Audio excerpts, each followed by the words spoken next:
नमस्कार. गोवा म्हटले म्हणजे समुद्रकिनारे आणि मौज मजा हे चित्र समोर उभे राहते. पण याही पलीकडे गोवा म्हणजेच गोमांतकाला समृद्ध इतिहास आणि भूगोल लाभलेला आहे. गोमांतकावर ज्या अनेक प्राचीन राजांनी आपला अंमल चालवला त्यात मौर्य, कदंब, चालुक्य इत्यादी वंशाचे राजे प्रसिद्ध आहेत.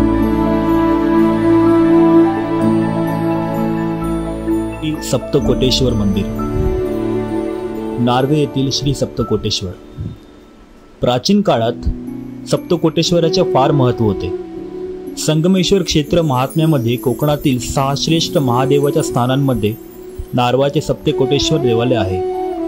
सह्याद्री खंडातील पहिल्या अध्यायानुसार सह्याद्रीच्या पायथ्यापासून उगम पावलेल्या पंचनद्यांचा समुद्राशी ज्या ठिकाणी संगम झाला आहे त्या नद्यांच्या तीरावर सप्तर्षींनी अनेक वर्ष उग्र तपश्चर्या करून महादेवास प्रसन्न केले होते आणि वर म्हणून त्यास त्या स्थळी वास्तव्य करण्यास सांगितले. या तपश्चर्याच्या काळात त्यांच्या मुखातून 7 कोटी मंत्र निघाले म्हणून त्यांनी या देवाला सप्तकोटेश्वर हे नाव दिले. हे देवालय पूर्वी दीपवती म्हणजे सध्याच्या दिवाड बेटावर होते. सध्या ते भट्टग्राम उर्फ डिचोली तालुक्यातील नार्वे या गावी आहे. सप्तकोटेश्वराचे शिवलिंग सोने, चांदी, तांबे, लोखंड व शिशे अशा पंचधातूंच्या रसाने तयार केलेले आहे.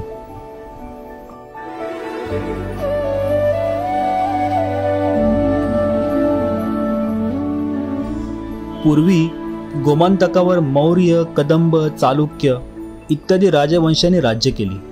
मौर्यांनंतर इसवी सन 1352 मध्ये बहामनी सुलतान अल्लाउद्दीन गंगू हसन याने कदंब राजांचे सर्व राज्य जिंकले. गोमांतकावर सुलतानशाही सुरू झाली. धर्मग्रंथ जळले, देवालय उद्ध्वस्त झाली, देवदेवता फुटल्या. या तडाख्यातून सप्तकोटेश्वराचे देवालयही वाचू शकले नाही.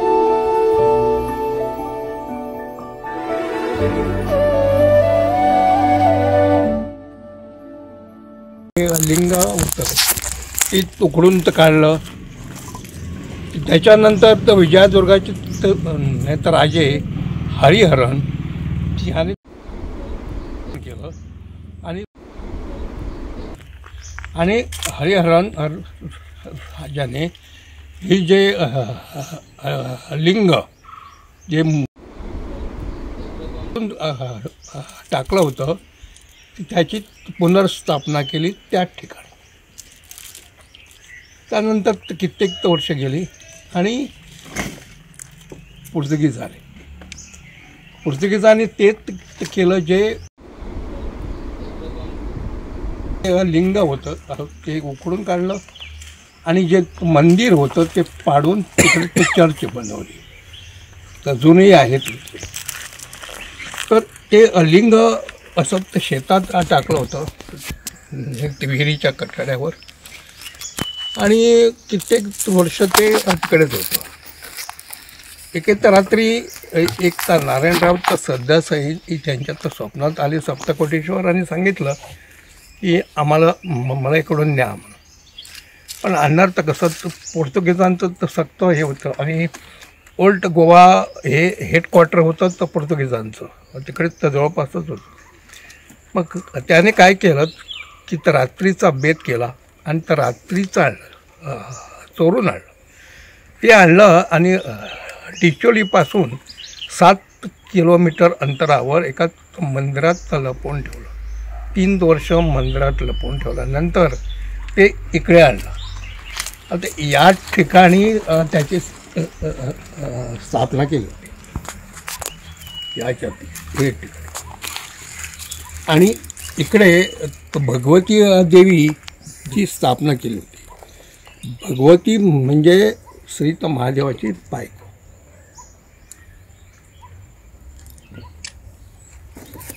शिवाजी महाराजांचं ॲक्च्युली हे होतं की पोर्तुगीजांना गोव्यातून हद्दपार करायचं. त्यामुळे ते शिवाजी महाराजांनी आपली काही माणसं पोर्तुगीजांच्या त्या ओल्ड गोव्यामध्ये पेरली होती आणि ती पेरली आणि म्हणजे की शिवाजी महाराजांना पूर्णपणे ठाऊक होतं की आपण समोर पोर्तुगीजांशी युद्ध करू शकणार नाही कारण पोर्तुगीजांकडे तर साधन सामुग्री युद्ध सामुग्री आधुनिक होती, आमच्याकडे तितकी नव्हती. त्यामुळे की तो महाराजांचा विचार होता की गनिमी काव्याने हे आपण पोर्तुगीजांना दरबार करायचं. आणि एका दिवशी की तो महाराजाने बेत केला की आता पोर्तुगीजावर आक्रमण करायचं. ते निघाले पण तो वाटेतच की तो महाराजांना बातमी तर लागली की आपण जी तो माणसं तर पेरली होती त्या सगळ्यांना तर पकडण्यात आली. आणि पोर्तुगीजांना की ते समजलं की ते शिवाजी महाराज आक्रमण करण्यासाठी येत आहे. त्यामुळे की तो महाराजांनी आपला बेत तो बदलला आणि ते इकडे आले आणि त्याने 13 नोव्हेंबर 1668 या मंदिराचा तो पाया घातला. की हे एकमेव तो मंदिर आहे ज्या ठिकाणी की तो महाराजांनी तो स्वतः तो पाया घातला. याचं कारण म्हणजे त्यांना पोर्तुगीजांना दाखवायचं होतं की सांगायचं होतं, संदेश द्यायचा होता की तुम्ही आमचं तो मंदिर तर पाडलं, त्याच दिमाखानं आम्ही हे सप्तकोटेश्वरचं मंदिर या ठिकाणी उभारलं. आणखी सांगायचं आहे पण आपल्याला वेळ तर कमी आहे, त्यामुळे तोपर्यंत शिवाजी महाराज येईपर्यंत शिवलिंग इथे या कोणाडात होतं. हो, शिवाजी तो महाराजांना अभिषेक तिकडे केला आणि अभिषेक केल्यानंतर की ते शिवाजी महाराज उद्गारले की देव तर भिजतो आहे, देवाला ते शप्पर पाहिजे. त्याचा म्हणजे सांगण्याचा उद्देश एक होता की या ठिकाणी ही एक भिंत आहे ना, ही अजून तर पुढे होती, तिकडे तिथं कॉर्नरवर नागाचं चिन्ह आहे आणि ही भिंत आहे ती एक संग ही अशी भिंत होती आणि शप्पर तर नव्हतं. त्यामुळे तो महाराज तर बुद्धिवंत, महाराजांनी ताबडतोब तर जाणलं की आता ही परिस्थिती अशी आहे. मग फक्त पावसाळ्यात काय होणार, पावसाळ्यात पाणीच पाणी होणार, देवावर पाणी पडणार. म्हणून तो महाराज उद्गारले देव तर भिजतो आहे, देवाला ते छप्पर पाहिजे. या अनुषंगाने मग ते मंदिराची निर्मिती झाली. आता आपण तो वर तर बघितले घुमट, ते तर गर्भकुडीच्या वर की आतमध्ये की तर महाराजाने कमीत कमी 25-30 लोक बसू शकतील तशी आसनते व्यवस्था आहे. आणि ही आसनते व्यवस्था आम्हाला पण तर माहिती नव्हती. ज्यावेळी आम्ही हे नित्य कामाला तर सुरुवात केली, आम्ही ते सिमेंटिंग काढत होतो, चिपिंग करत होतो, त्यामुळे ते कामगारांना पोकळी लागली. ते तो म्हणाले की इकडे पोकळी आहे काहीतरी आतमध्ये आहे. मग आम्ही सांगितलं तुम्ही कापा. मग ते कापल्यानंतर ती स्टेअरकेस आहे आतमध्ये आणि स्टेअरकेस ती वरपर्यंत गेलेलं आहे. कदाचित याचा म्हणजे संदर्भ ज्यावेळी तो महाराजांनी आपली तो माणसं ओल्ड गोव्याला फिरली होती, त्या तो माणसाचं जे रिपोर्टिंग आहे तो माहिती घेण्यासाठी किंवा काही आज्ञा गुप्त बैठक देण्यासाठी, गुप्त बैठक घेण्यासाठी कदाचित हे बांधण्यात आले असेल. आणि नंतर शिवाजी तो महाराज जाताना ती तो बंद केली असणार. म्हणजे भिंत होती, म्हणजे अक्षरशः काहीच समजत नव्हतं की या आतमध्ये काहीतरी असेल म्हणून, पण ते मग ते तसं समजलं. असे हे आहे ते. का तुम्ही मगाशी म्हणालात की शिवलिंग पहिलं तर इकडे होतं आणि मग इकडनं त्या मंदिरात हो इकडे हे केलं होतं. हा पूर्ण खडक एक संघ होता आणि खडकच सगळं आहे, हे सगळं खडकच. ही आपण जर तर भिंत तर बघितली एक संगत तर पत्थराची आहे, तर गर्भत कोण आपण जर तर बघितली ना की एक संगत तर पत्थराचीच आहे ते तोवरपर्यंत, ती कापून अशी कापून काढलेली आहे. आता हे जे काढलं आहे ते पहिल्यापासूनच काही तर बदल केला नाही. 365 वर्ष आता तर झाली, तोपर्यंत असंच होतं ते. फक्त याच्यात फरक काय झालेला आहे की याच्यात सिमेंटिंग होतं, ते सिमेंट टोटल काढलेलं आहे. आणि जी पद्धत होती की ते शिवाजी महाराजांच्या त्या वेळेला चुना, गूळ आणि ते एक फळांचा रस फळं असतात ती ती कुसवायची आणि त्याचा रस काढून ते सगळं मिक्सचर करून करायचं. याला सिमेंट अजिबात नाही. त्याचं मिश्रण बघायला मिळेल का आम्हाला असेल? हो, ते आता ही एक तर करता येत ना. आणि आता जे आतमध्ये शिवलिंग आहे ते हा, ते उठवले.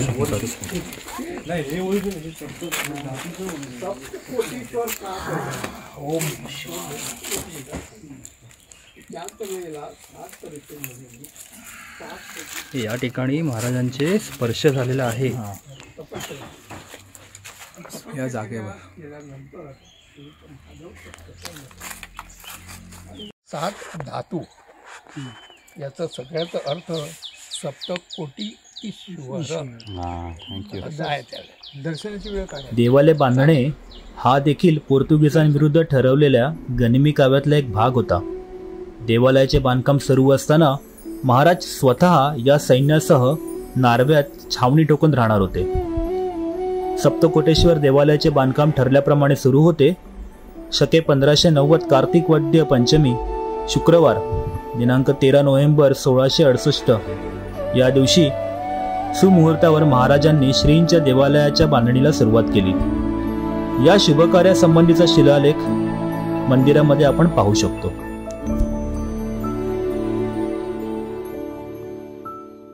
श्री नागेश देवालय फोंडा या तालुक्याच्या ठिकाणाजवळील फार्मागुडी या गावापासून सुमारे 1 किलोमीटर अंतरावर श्री नागेशाचे देवालय आहे.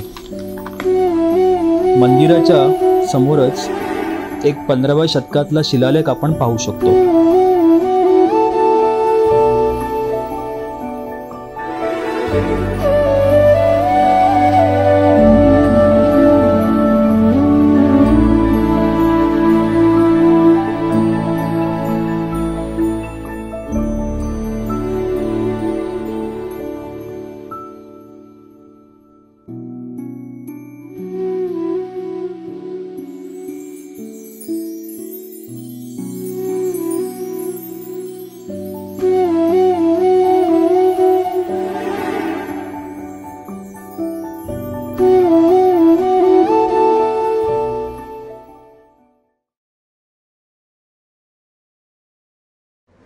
पोर्तुगीजांना घाम आणणारा व छत्रपती शिवाजी महाराजांच्या आशीर्वादाने बांधला गेलेला गोव्यातील सागरी दुर्ग म्हणजे बेतूल उर्फ बैतूलचा किल्ला.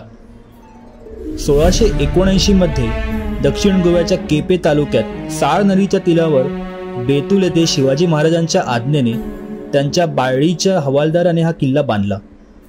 बेतूल येथे साळ नदीजवळ मराठे व पोर्तुगीज यांच्या राज्यांच्या सीमारेषा एकमेकांना भिडल्या होत्या. उत्तर काठावर पोर्तुगीज राज्य तर दक्षिण काठावर शिवाजी महाराजांचे राज्य अशी ती सीमा होती. मडगाव जवळील वेण्णा येथे उगम पावणारी साळ नदी पुढे मडगाव, किसोणे, ओसळणा असा प्रवास करत बेतूल येथे समुद्रात जाऊन मिळते.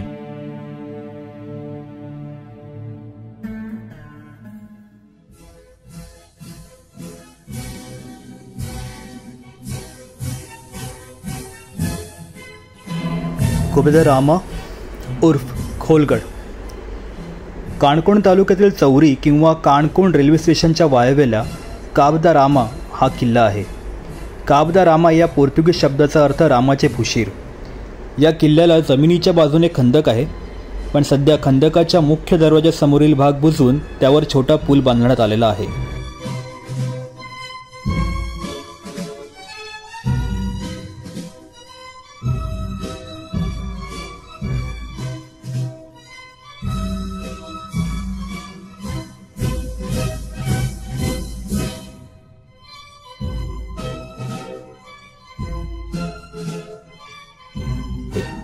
किल्ला आकाराने बऱ्यापैकी मोठा आहे आणि त्याच्या बांधणीत मराठे, पोर्तुगीज यांच्या स्थापत्यकलेची छाप दिसते. किल्ल्याच्या तटबंदीत असलेले काही बुरुज अर्धवर्तुळाकार आहेत, तर काही बुरुज चौकोनी आकाराचे किंवा किंचित ढाल दिलेले दिसतात. खास करून समुद्राच्या बाजूचे बुरुज बघण्यासारखे आहेत, परंतु त्याचा फोटो काढण्यासाठी तुम्हाला खाली उतरावे लागते. किल्ल्यात एक चॅपल देखील आहे. त्याच्या बांधणीत मशीद, मंदिर, चर्च या तिन्ही धार्मिक स्थानांचे अवशेष स्पष्टपणे दिसतात. सध्या ही वस्तू चॅपल म्हणून वापरात आहे. असे म्हणतात की पूर्वी इथे आर्यादुर्गा देवीचे मंदिर होते परंतु पुढे अल्लाउद्दीन खिल्जीने या प्रांतावर स्वारी केली आणि इथले मंदिर पाडून तिथे मशीद बांधली. पुढे पोर्तुगीजांनी या प्रांत काबीज केल्यावर मशीद पाडून तिथे सध्याचे चॅपेल बांधले. काही असो, सध्या या वास्तूमध्ये तिन्ही धर्मांचे अवशेष आपण पाहू शकतो. किल्ल्यात पाण्याची विहीर असून 2 नैसर्गिक झरे देखील आहेत. विशेष म्हणजे दोन्ही झऱ्यातले पाण्याचे तापमान वेगवेगळे आहे. हा किल्ला संवेदेच्या राजाने स्वतःच्या रक्षणासाठी उभारला होता आणि त्यास खोलगड असे नाव दिले होते. पुढे 1763 मध्ये पोर्तुगीजांनी तो काबीज केला. गोव्याच्या नैऋत्य किनाऱ्यावर असलेल्या या किल्ल्यात आजही 21 तोफा आणि असंख्य दगडी तोफगोळे पाहायला मिळतात.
रईस मागूशचा किल्ला आणि चर्च.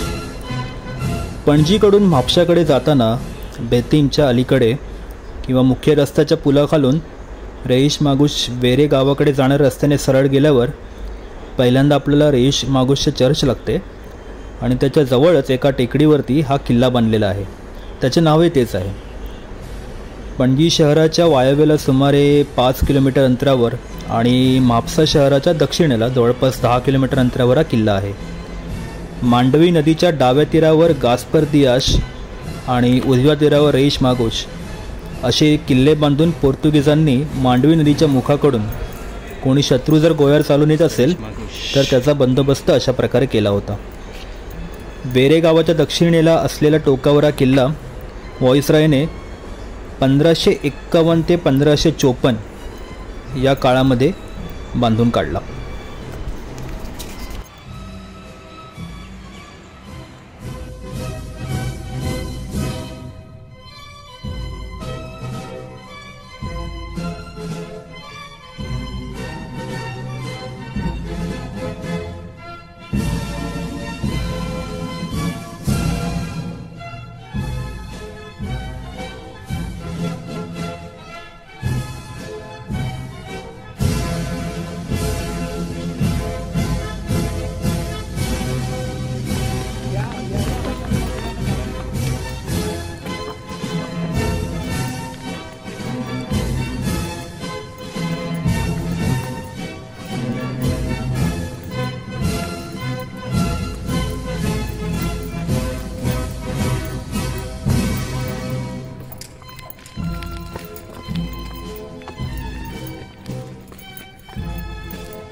फोंड्याचा किल्ला.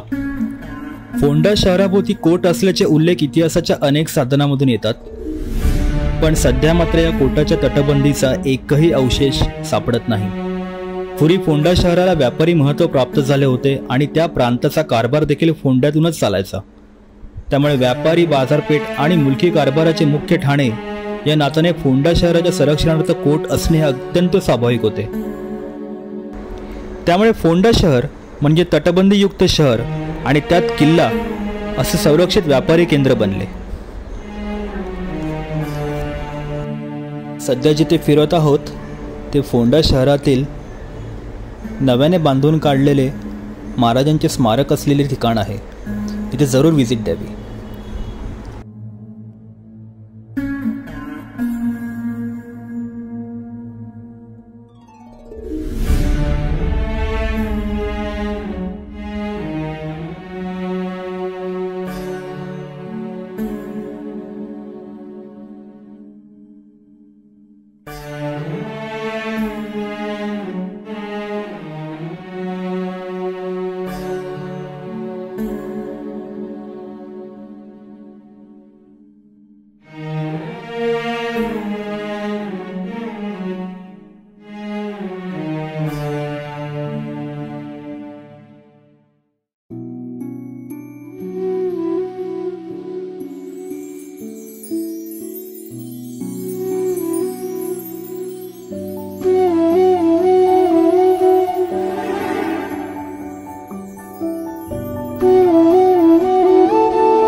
दिवसाच्या या मोहिमेत गोव्यातली काही महत्त्वाची मंदिरे आणि किल्ले आम्ही पाहिले. ही तर फक्त सुरुवात आहे. गोव्यात खूप काही पाहण्यासारखे आहे. महेश तेंडुलकर यांचे गोव्यातील पर्यटन हे पुस्तकाचा आम्हाला खूप उपयोग झाला. या व्हिडिओतील बहुतेक माहितीसुद्धा या पुस्तकातूनच घेतलेली आहे. हे पुस्तक गोव्याला जाणाऱ्या प्रत्येकाकडे असावेच इतकी सुंदर माहिती या पुस्तकामध्ये दिलेली आहे. या भागात अजून काही नाविन्यपूर्ण घेऊन येऊ. तोपर्यंत सर्वांचे आभार. धन्यवाद.